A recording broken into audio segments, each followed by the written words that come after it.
kalau dokter itu memang terikat sumpah etika. Kalau saya bukan dokter, sebetulnya ya, saya. Tapi karena ahli adalah hanya keahliannya yang kita dengar di dalam persidangan ini, ya, untuk memberikan pendapat apa-apa yang nanti ditanyakan oleh penuntut umum, oleh penasihat hukum maupun oleh majelis. Baik. Ya. Tapi itu salah satu teknik kriminologi namanya denkvragen, menanyakan jebakan itu ada. Betul. Sebagai ilmu dasarnya mungkin sudah diceritakan kan? Ya, tapi baik. Mungkin selanjutnya apa yang mau ditanyakan lagi?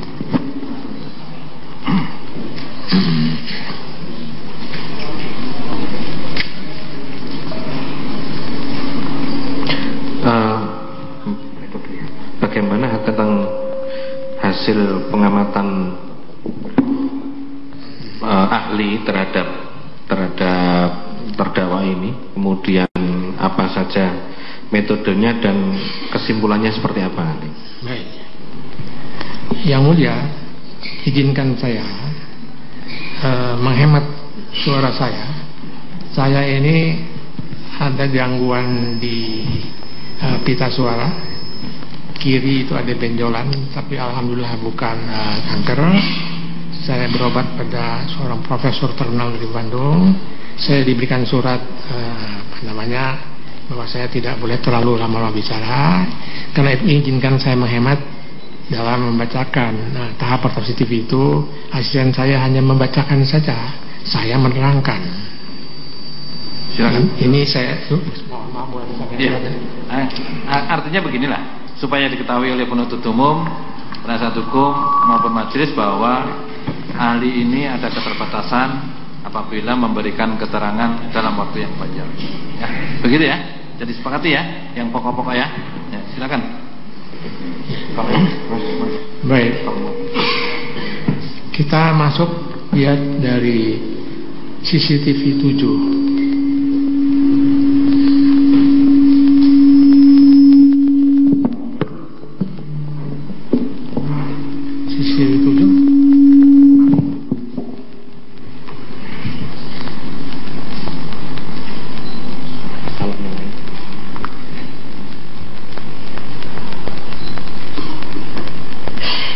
Bacakan hari nomor 1 saja, nanti seterusnya saya.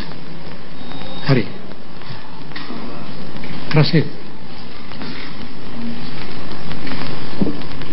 Terus pada pukul 16.2259 WIB, Jessica duduk di paling ujung. Setelah mengambil sesuatu dari dalam tas, menengok ke belakang sesaat, duduk ke tempat atau dekat tempat di mana Mirna nanti duduk, dalam kurung 1623-38, dan memperbaiki posisi duduknya beberapa kali. Setelah itu bergeser dan mengibaskan rambut dengan kedua tangan. 162343. Baik. Mengibaskan rambut adalah sinyal menenangkan, menyamankan diri ya, sendiri ketika berada dalam situasi dan kondisi yang dianggap membuatnya tidak nyaman, membuatnya gelisah, tegang, cemas. Ketika seseorang berada dalam situasi kondisi tersebut, ia akan menyentuh bagian tubuhnya sendiri, dan Jessica menyentuh, memegang rambutnya. Ini bukan asal belai-belai ya. Pada saat pemeriksaan pertama tidak ada ini, dan ini adalah ada dalam literatur, dalam bukunya seorang agen FBI terkenal yang namanya Drew Navarro, yang sering bekerja sama dengan polisi membantu menuntaskan satu penyidikan. Ini salah satu contoh kecil saja dari gesture. Saya mohon maaf tadi saya belum membacakan fisionomi seksual wajahnya Jessica. Nanti pada giliran izinkan saya untuk menyampaikan itu. Ini ya, di sini adalah saat-saat tegang yang pertama. Kalau orang cemas sekali, 2 kali masih bisa kita mengerti. Kalau terus menerus ya. Saya beri contoh, pada waktu Bill Clinton diperiksa ya, dan direkam oleh TV Amerika, dia marah-marah karena dituduh menyeleweng dengan Monica Lewinsky.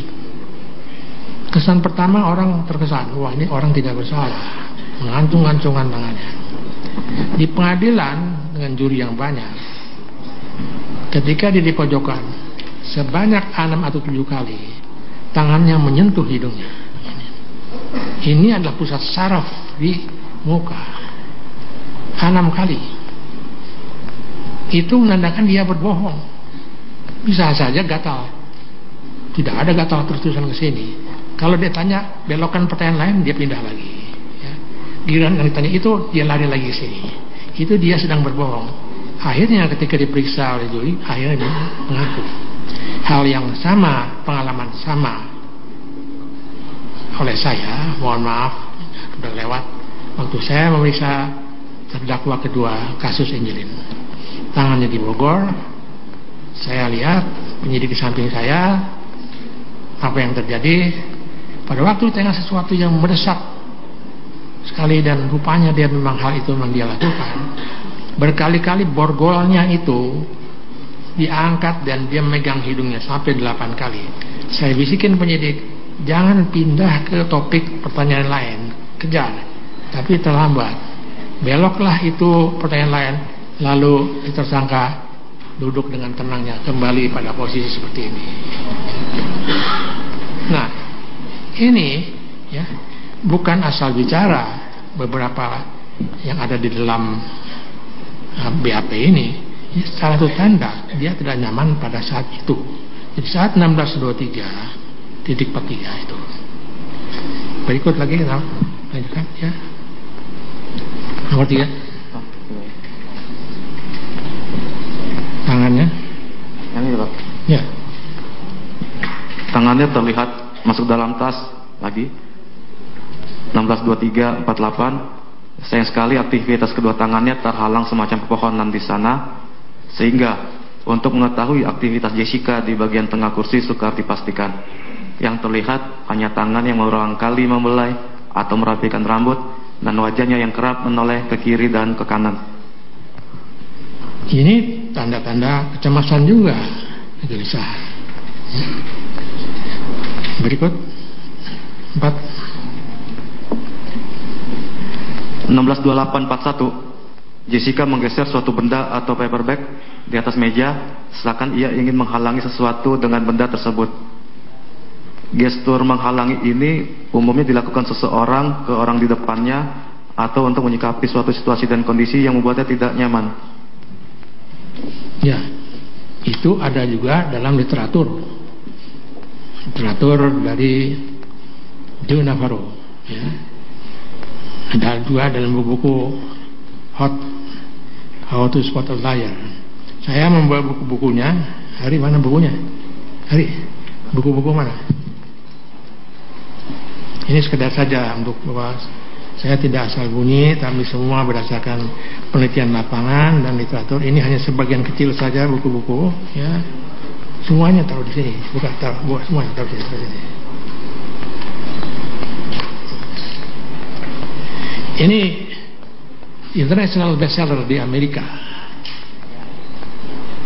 What everybody is saying. Joe Navarro, PhD, ya, with Martin Collins PhD. Dia meneliti semua gerakan-gerakan tubuh dan dicek itu 92% kebetulannya. Ya. Saya membawa buku juga.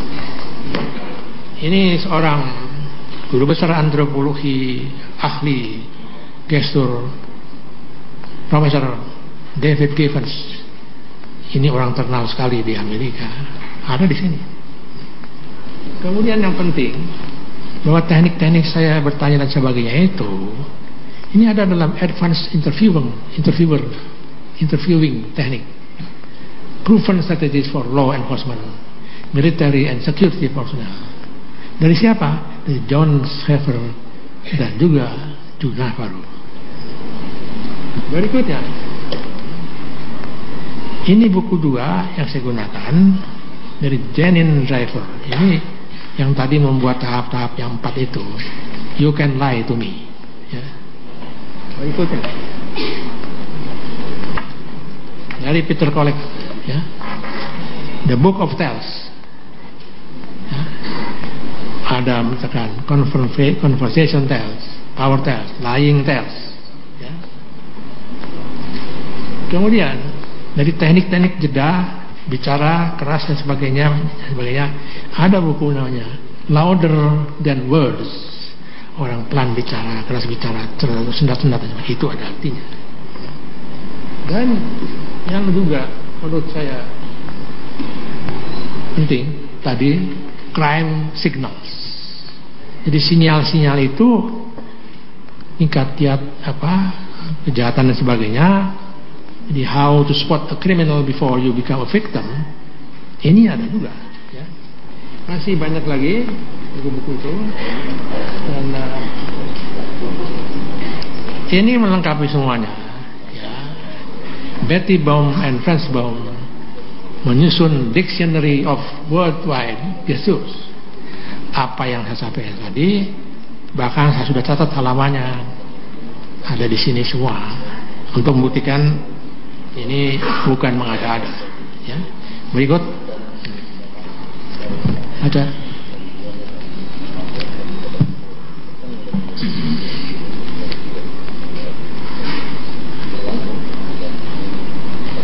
162955, kedua tangan Jessica bergerak-gerak di samping kiri untuk memegang tas, mengunci tas, karena pengamatan mengalami kendala oleh adanya semacam pepohonan yang menghalangi posisi Jessica.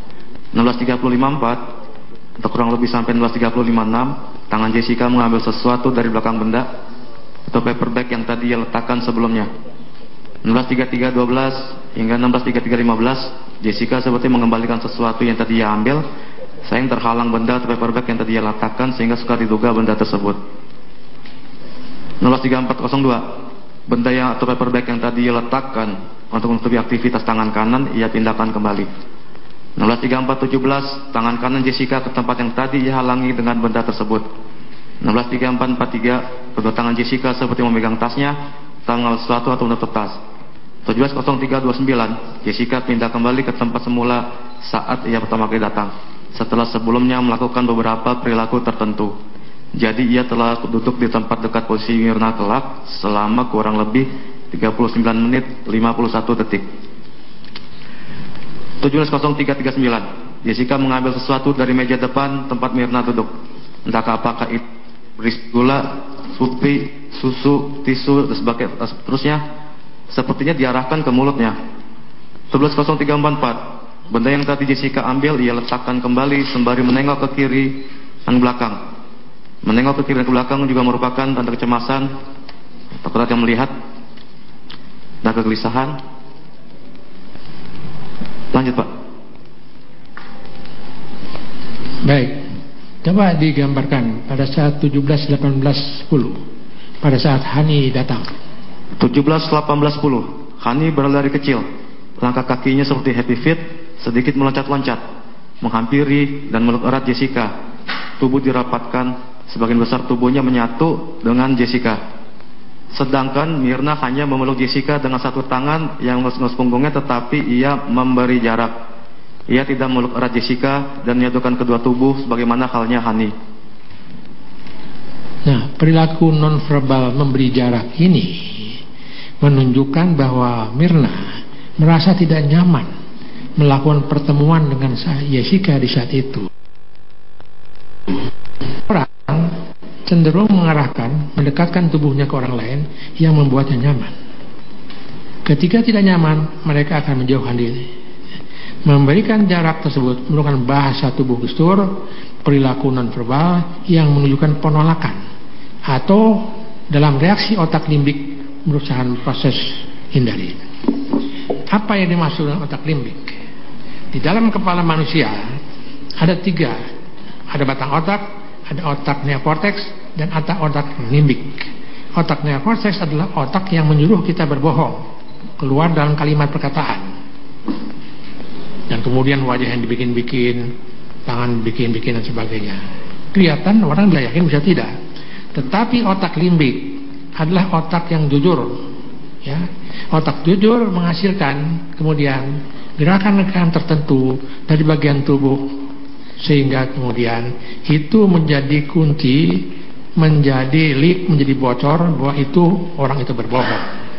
Saya ingin menceritakan pengalaman dari Junah baru waktu dia diminta oleh New York Police Department untuk memeriksa suatu peristiwa pembunuhan dengan perkosaan yang tidak bisa hampir putus asa, menggunakan lie detector rata, tidak ada napas, tidak ada dengus, tidak ada keringat, tekanan darah tetap. Diadakan pertanyaan-pertanyaan, tetap saja tidak bisa difahami, seolah dia bukan pelakunya. Dipanggillah si Jun Navarro. Jun Navarro yang senang hati datang membantu polisi, lalu diajaklah dengan cara yang menenangkan si tersangka ini makan-makan. Mereka ngobrol-ngobrol, ditanya, waktu peristiwa itu terjadi, saudara ada di mana? Si tersangka ini lalu mengatakan, saya ada di night club. Jam berapa itu? Jam 12. Oke. Waktu itu saudara tidak kemana-mana? Tidak. Hampir jam yang sama itu, maka lokasi TKP itu, kalau dilihat dari sini, adalah di sebelah kiri di sebuah, lupa saya, street apa, ya, di situ terjadi pembunuhan dan perkosaan. Ya. Lalu ditanyakan oleh Jun Navarro, Anda rumahnya di mana?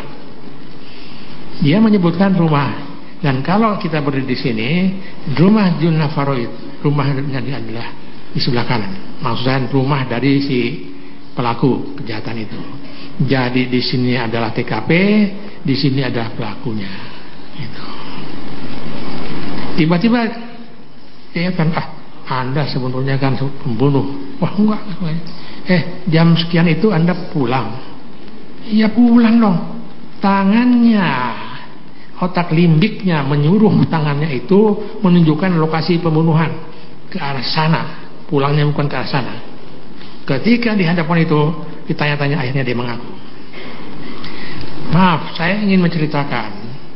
Saya sudah beberapa kali, barangkali lebih 12 kali, saya dipanggil oleh TV One untuk membahas masalah ini, membaca pejabat-pejabat tinggi, saya tidak perlu sebutkan namanya, ya, anggota partai bintang 2, bintang 3 dan sebagainya. Tidak ada satupun yang protes, dan itu mereka mengatakan benar, saya begitu wataknya. Nah, pada kesempatan itu saya ingat betul peristiwa di Bali itu. Ditanyakan kepada saya, dihadirkan Haris Merdeka yang berkali-kali mencoba masuk ke rumah ibu itu, ditolak, diusir. Kami kemudian cross examination, saya tanya pada si Haris Merdeka, Pak Haris Merdeka, Anda ini nggak bisa masuk? Nggak bisa. Jadi gimana? Saya ngomong di luar saja. Ibunya ada, tapi dia menghalangi. Akhirnya Haris Merdeka mengatakan, anak ibu di mana? Tidak tahu. Mungkin masih di sekitar Bali di sini. Ya Bali di mana? Itu otomatis si otak limbik, otak jujur itu menggerakkan tangannya ibu itu ke arah tertentu. Ya Bali arah sana. Di arah sana itulah kemudian ketemu kuburan dari korban. Ya.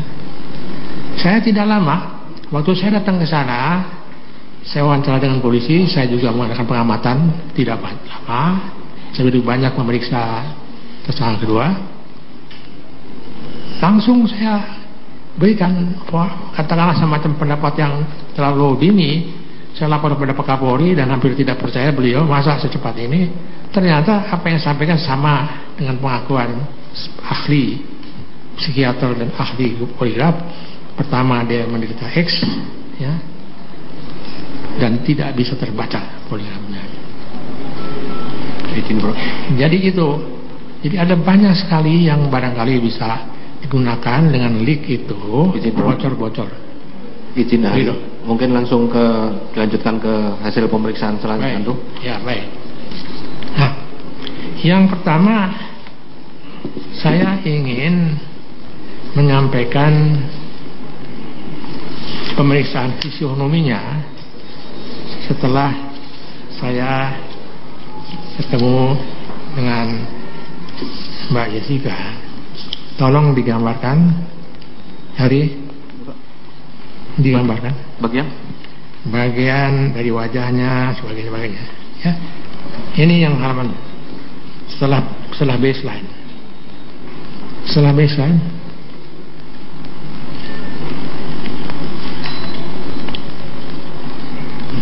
baik, sambil menunggu, ya, saya melihat wajah Jessica.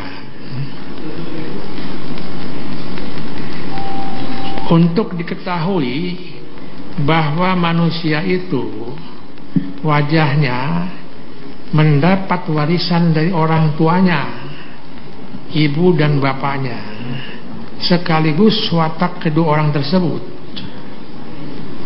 Bagaimana pembagiannya? Apakah vertikal atau horizontal? Bukan. Pembagiannya diagonal. Dari sini ke arah sana, itu datang dari ibu, ya. Dari sini ke sana datang dari ayah, ya. Dan kalau kita perhatikan betul, tiap orang sebetulnya wajahnya sebenarnya tidak simetris. Saya ingin menggambarkan Presiden George W. Bush. Tolong Ari, ini, ya. Ini wajah tidak simetris, ya. Kalau kita perhatikan, mata di sebelah kanan lebih dekat di hidung ke atas daripada yang kiri, ya. Ini artinya apa? Artinya ada sebagian matanya itu memang diwarisi dari bapaknya dan dari ibunya.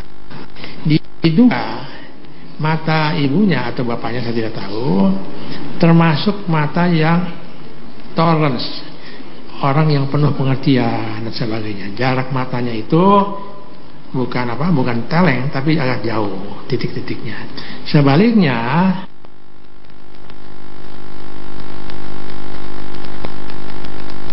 ya, yang terlalu dekat itu, bukan sekali lagi juling, itu orangnya intolerance, cepat tersinggung, impulsif dan sebagainya.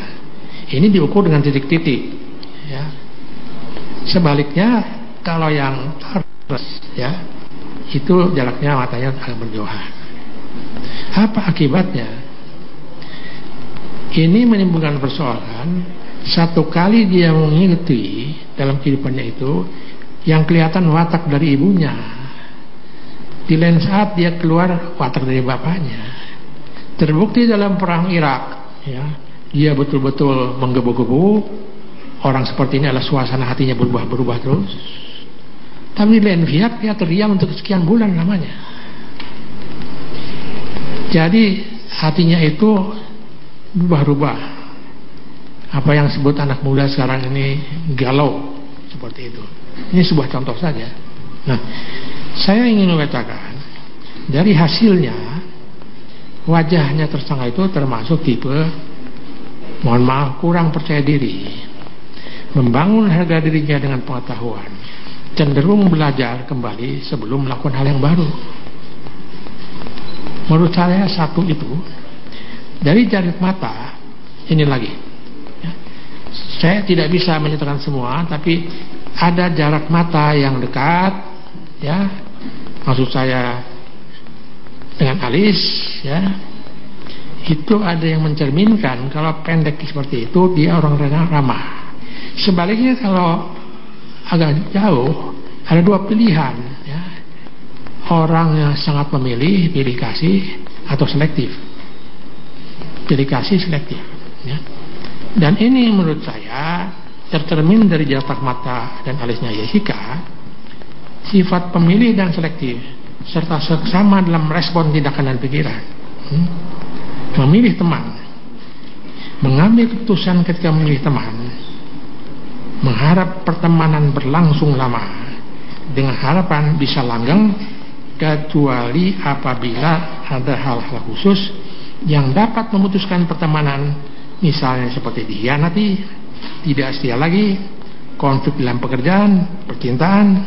Dan di sini kita bisa lihat satu tipe yang namanya neurosis, dalam artian dia termasuk tipe obsesi posesif. keinginan obsesi untuk memiliki dengan dia saja, ya. Dari hidung ada banyak arti hidung.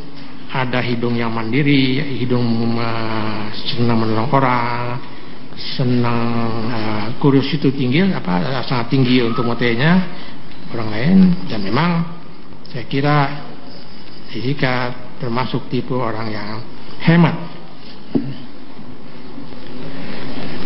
Dalam permulaan tadi saya mengatakan di awal, dagu lancip itu keras kepala, tidak suka ditelan, lebih banyak menekan marahan, sehingga tidak menutup kemungkinan sakit hati dan pendendam ada dalam dirinya. Ada memang ciri bisa dibujuk, ya, seperti itu. Saya tidak menyebutkan sebuah contoh waktu saya pengen di Taiwan, ada seorang pejabat, saya katakan, ini orang kok bisa ada di sini, diangkat jadi ini, rupanya dibujuk, ya. Dan dia mempunyai ciri seperti ini, dan itu bukan jelek, ya. Watak-watak ini semua ada dan bukan jelek. Tapi kalau gabungan watak itu digabungkan jadi satu, ada triggering faktornya, ada pencetusnya, itu yang bisa membuat kemudian terjadi hal-hal yang kurang disenangi. Beliau ini menurut saya teliti, cerewet tentang hal-hal paling rinci, cepat merespon dan sangat intens melibatkan emosi dan responsnya. Artinya apa? Melakukan observasi sebelum melakukan sesuatu, ya, dan lain sebagainya. Ini contoh-contoh di bawah ini, contoh-contoh hanya dugaan saja. Nah, saya sampai pada satu kesimpulan. Di awal bab apa yang pertama, Pak JPU, saya menuliskan bahwa saya menduga ada unsur-unsur dalam diri Jessica.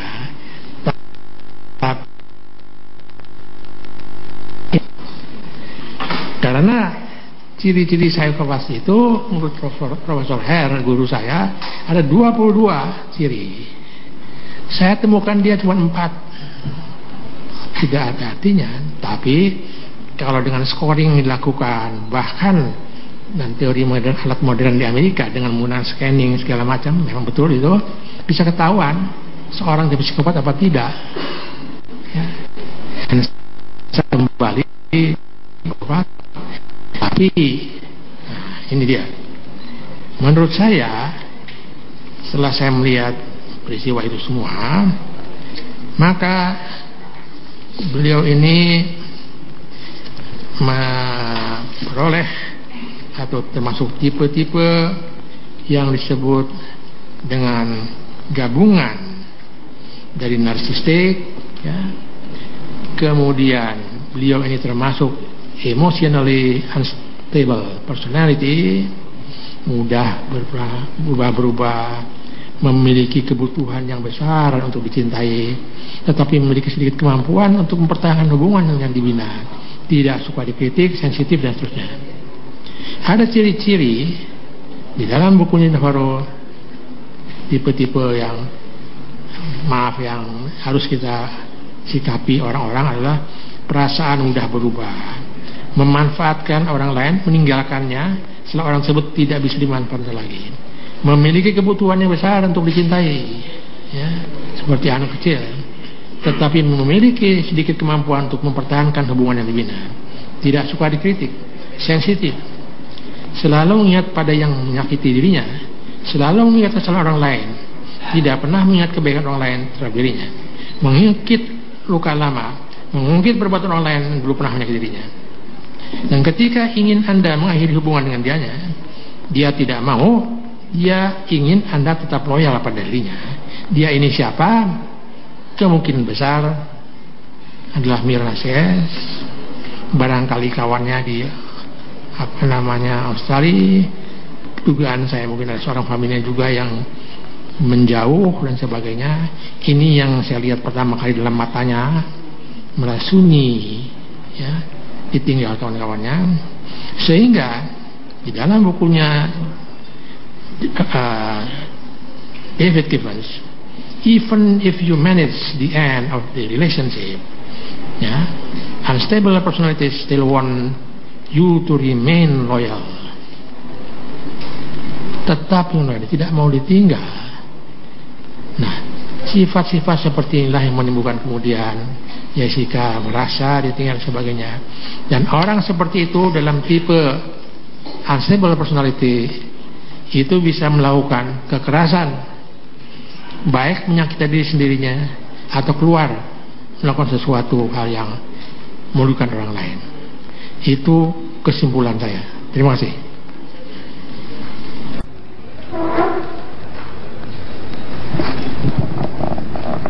Terima kasih Yang Mulia. Kepada Prof. Budi, mohon maaf sekarang saya panggil ahli ya. Saudara ahli, saya ingin sekali mendapat pencerahan dari Prof. ya, para ahli. Sebenarnya kata-kata otopsi itu apa sih, dari mana sih asalnya, pengertiannya dong?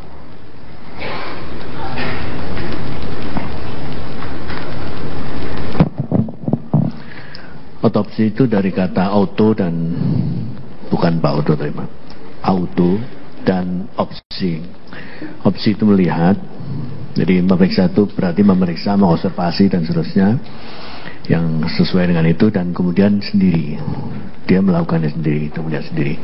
Artinya berarti sebetulnya yang diharapkan adalah semua organ itu kita lihat sendiri. Apa yang ada di sana kita lihat sendiri, kita observasi sendiri, itu kira-kira. Jadi artinya auto dan opsi, jadi artinya melihat sendiri semua keadaannya itu. Jadi dengan melihat sendiri barulah dia bisa menegakkan kematian korban begitu ya. Nah, kenapa harus dengan otopsi sebagai golden standard untuk bisa menegakkan suatu kematian? Apa sebabnya? Sekali lagi bahwa pada prinsipnya kata otopsi harus dilakukan untuk menegakkan diagnosis itu atau sebab kematian itu adalah pada mayat yang kita jumpai sudah dalam keadaan mati. Artinya tidak ada informasi lain selain itu. Nah, pada orang yang sempat dirawat nggak ada soal, karena di sana hasil pemeriksaan selama perawatan itu masih bisa kita gunakan untuk mendukung diagnosa sebab kematian. Nah, tetapi pada kasus yang ini, yang tadi, yang betul-betul melulu kita hanya memperoleh informasi dari tubuh mayat, tentu seluruhnya harus kita kerjakan itu. Harus otopsi ya. Ya, harus otopsi atau menggunakan mempelajari apa yang dilakukan perkembangan di dunia, adanya virtopsi dan segala macam itu, bahwa setidak-tidaknya kita melakukan pemeriksaan menggunakan alat-alat yang imaging tadi atau segala macam untuk memperoleh informasi medis yang cukup. Kalau umpamanya tadi alat-alat cara lain selain otopsi, alat-alat tadi itu tidak digunakan umpamanya seperti yang ahli sarankan, apakah dengan demikian kita bisa menegakkan kematian korban seperti itu? Ya, masih bisa kalau orang ini tadi sudah pernah dirawat dulu di dalamnya, kita bisa explore melalui rekam mediknya seperti apa itu. Nah, saya tahu ini kira-kira akan masuk ke sana. Kita pada kasus kita ini sebetulnya ada keuntungan kita, yaitu kita memperoleh CCTV yang bisa memperlihatkan gejala-gejala. Nah, padahal gejala itu memperlihatkan adanya apa yang terjadi pada orang ini menjelang kematiannya. Jadi itu kira-kira kalau ada itu dan kemudian itu mendukung dan tepat gitu, sepertinya ada hubungan itu, mungkin saja kita masih bisa membuat suatu kesimpulan gitu. Mungkin, tapi tadi saudara mengatakan otopsi kan melihat sendiri ya, kan gitu ya. Jadi artinya kan kalau tidak dilihat sendiri kan tidak bisa disimpulkan ya. Kalau melihat di CCTV kan tidak melihat sendiri ya. Ya, jadi maksud saya gini, kita kepada saintifik aja, bahwa kalau umpamanya Tadi ahli mengatakan otopsi adalah merupakan golden standard untuk menegakkan kepada seseorang korban.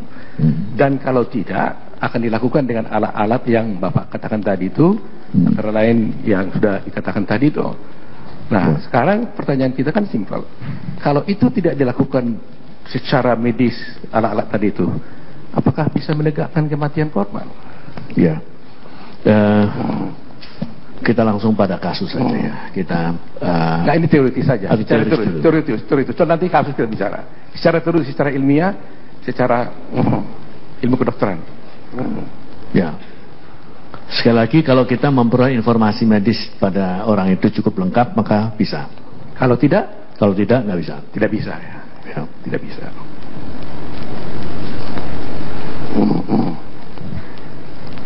Baik.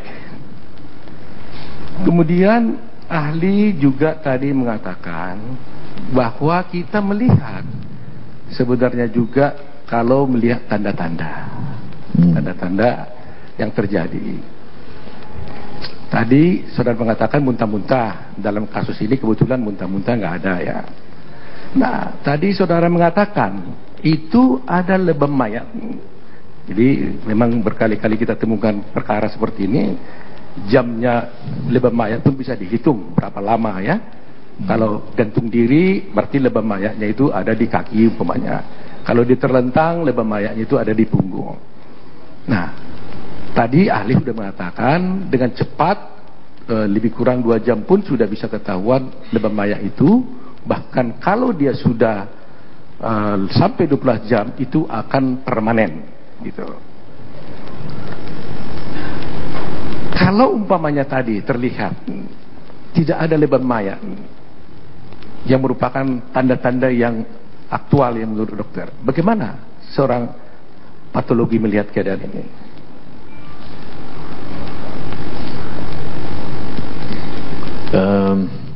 Kalau tidak ada lebam mayat gitu ya. Warna merah, red cherry tadi itu. Oh, cherry rednya. Jadi warna cherry rednya sebetulnya bukan lebam mayat. Ya. Lebam mayatnya pasti ada tetap. Hanya letaknya di mana dan warnanya yang beda ya. Nah, kalau pada kasus seperti ini kita kemudian bertanya dulu, kita meneliti apa yang sudah dilakukan sebelum dilakukan otopsi. Nah, kebetulan kasus ini jelas pada waktu otopsi juga terasa itu sudah di embalming. Maka di dalam embalming itu ada formalin. Formalin itu secara kimiawi memang merusak beberapa zat di dalam tubuh kita, sehingga akibatnya adalah bisa mengakibatkan perubahan-perubahan pada temuan nanti pada waktu ini. Pada kasus kita adalah HB pada darah itu kalau dikenain formalin maka dia akan berubah menjadi methemoglobin. Methemoglobin itu berwarna coklat, sehingga warna seri red itu tidak akan muncul. Jadi warnanya akan coklat Ya. dan lebam mayatnya pasti ada tetap. Masih. Jadi ada tetap lebam mayat meskipun di formalin dan warnanya tidak lagi red cherry tapi menjadi coklat. Baik. Kalau sebelum dilakukan formalin, apakah pasti akan kelihatan ada lebam mayat yang red cherry tadi? Ya, harusnya ada, Pak. Harusnya ada. Sepanjang lebam mayatnya sudah terbentuk. Ya. Harusnya ada, dan itu maksimal 12 jam sudah terbentuk dia ya. Ya. Kemudian tanda-tanda kebiruan di bibir. Saya tidak tahu salah atau tidak, karena banyak juga penyakit-penyakit yang mengakibatkan biru. Pertanyaan saya adalah, apakah biru yang terjadi di mulut tersebut atau di bibir ditimbulkan karena cyanida atau karena ditimbulkan tidak keluarnya oksigen dihantarkan oleh darah sehingga dia tidak bisa bernapas sehingga menyebabkan biru? Ya, tepatnya adalah karena sianosis. Sianosis itu adalah karena asfiksia. Jadi asfiksia adalah kalau oksigennya tidak masuk ke dalam jaringan dan CO2-nya banyak di dalam. Oh, jadi karena memang tidak ada O2 di situ ya, bukan karena keracurannya ya, tapi tidak adanya O2-nya. Baik.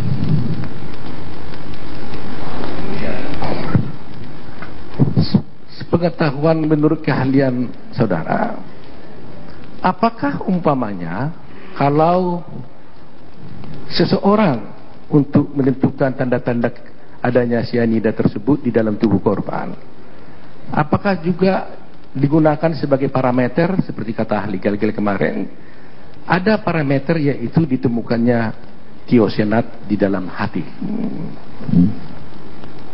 SCN, apakah begitu? Bagaimana pendapat ahli? Secara teoritis memang CN itu di metabolismenya nanti dengan produknya adalah tiosianat. Ya, ada di dalam, tentu saja kita bisa temukan di jaringan nanti. Jadi artinya kalau orang masukkan sianida, kemudian dia terserap dalam darah, maka dia bereaksi di dalam hati, sehingga keluar adalah SCN, yaitu asam tiosianat. Ya, itulah sebagai biomarker atau semacam parameter untuk menentukan bahwa orang ini mati karena sianida. Salah satu.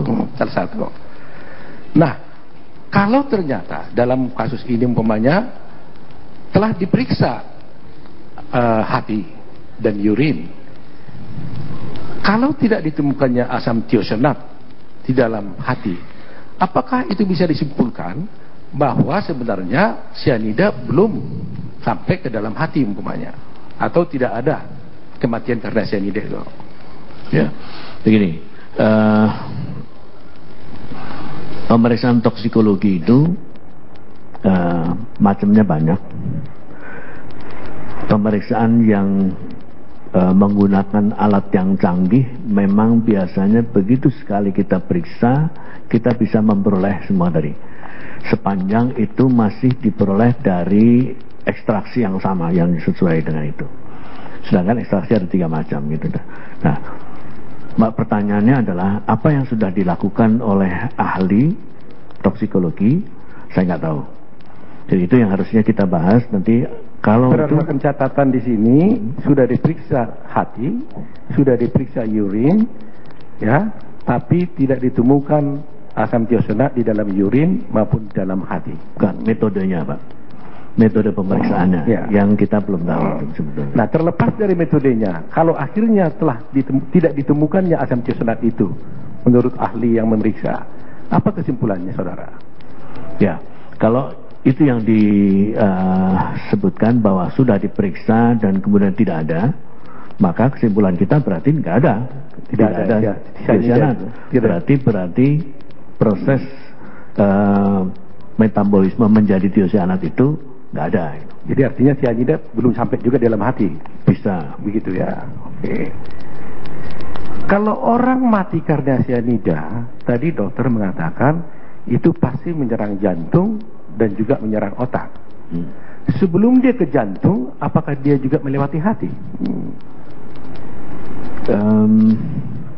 Pilih. Sianida itu masuk dalam lambung, lambung itu kemudian akan diserap di dalam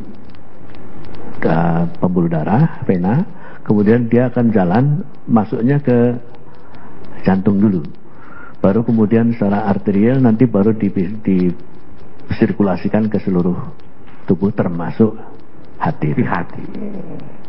Jadi artinya kalau umpamanya dia sudah membunuh jantung, pasti dia kelihatan di hati, begitu ya? Persebarannya. Ya, dalam waktu pendek selalu. Ya, pasti ya, pasti. Kalau umpamanya tadi setelah saudara katakan bahwa jantung juga terkena, kemudian juga otak terkena, tanda-tanda apa yang kita lihat di dalam otak itu kalau umpamanya sianida itu sudah masuk ke otak? Tanda-tanda di dalam otaknya.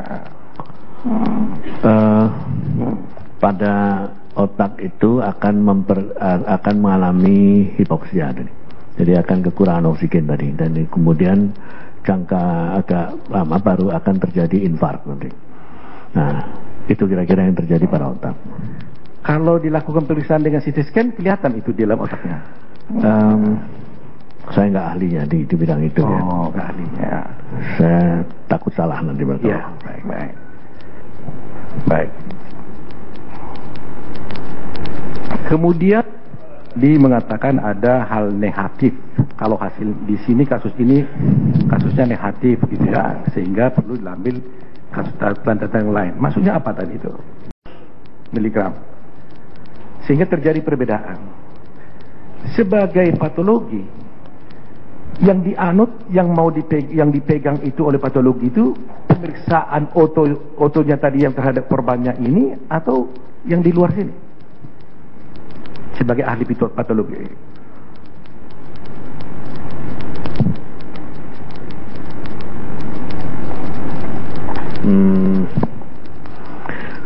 Dua-duanya kan hasil Pak, hasil pemeriksaan dua-duanya. Ya, artinya karena ini tidak cocok, kan ada lethal dosis umpamanya kan. Jadi artinya ini persoalannya ketika menegakkan sebab kematian. Tadi sudah diperiksa bahwa hati tidak ada cyanidanya, jumlah cyanida yang ditemukan hanya 0,2, tidak merupakan lethal dosis, darah tidak diperiksa, di otak tidak ada terlihat, jantung tidak diperiksa, tapi ada di luar sana itu cyanida yang masih dipersoalkan apakah betul masuk ke sini atau tidak.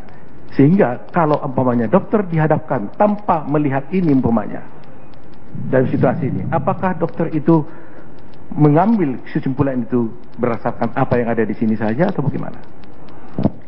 Begini, dokter ataupun siapapun yang ada di sana itu akan menerima apapun hasil yang diperiksa itu tadi dari organ apa saja, itu akan diterima. Itu adalah hasil pemeriksaan.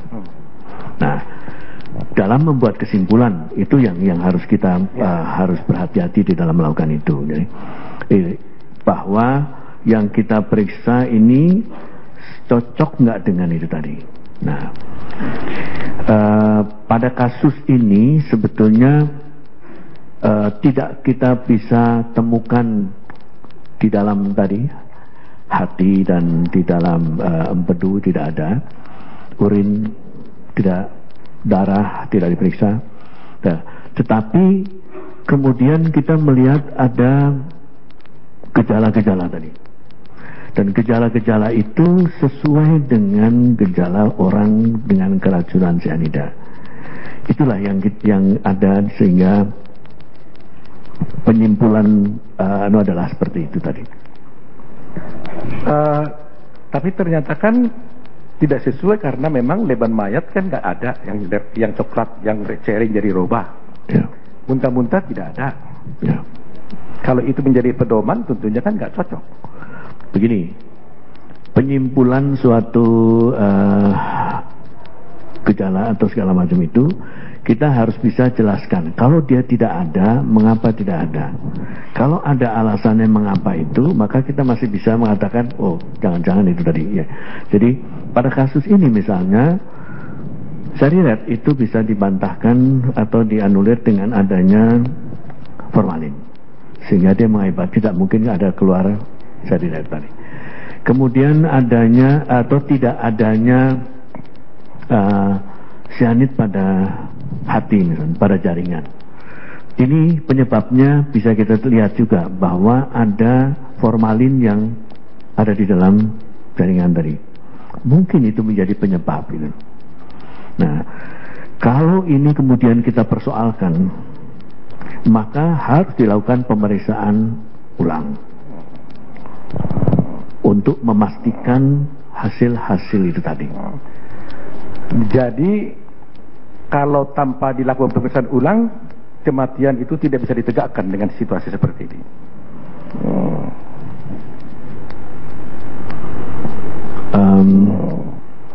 Tidak bisa 100% memang. Nah, tidak bisa ya. Tapi kita masih bisa menyebutkan selama yang tadi seperti gejala dan itunya sesuai dengan keracunan CN. Kalau sesuai ya. Kalau orang kena cyanida Tadi dibilang kejang-kejang, kemudian muntah, kemudian pingsan, begitu ya? Mana lebih dulu, Pak? Kejang-kejang dulu atau gimana dulu? Tidak bisa anu Pak. Jadi yang di dalam arti literatur juga menyebutkannya cuma apa-apa gitu aja. Urutannya tidak disebut, tetapi urutannya nggak disebutkan. Tidak disebutkan. Cuma tanda-tandanya kejang-kejang. Ya. Nah, kemudian pingsan, kemudian muntah-muntah, gitu ya. Terus ada muntah-muntah kaitannya dengan persoalan lambungnya tadi. Lambung.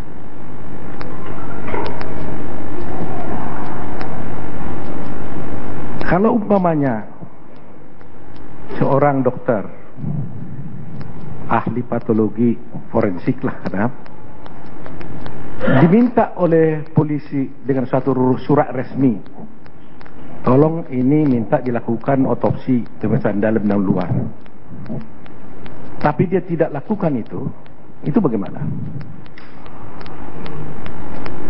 Gini, tidak dilakukan itu tentu ada alasannya dulu. Jadi alasannya apa dulu gitu.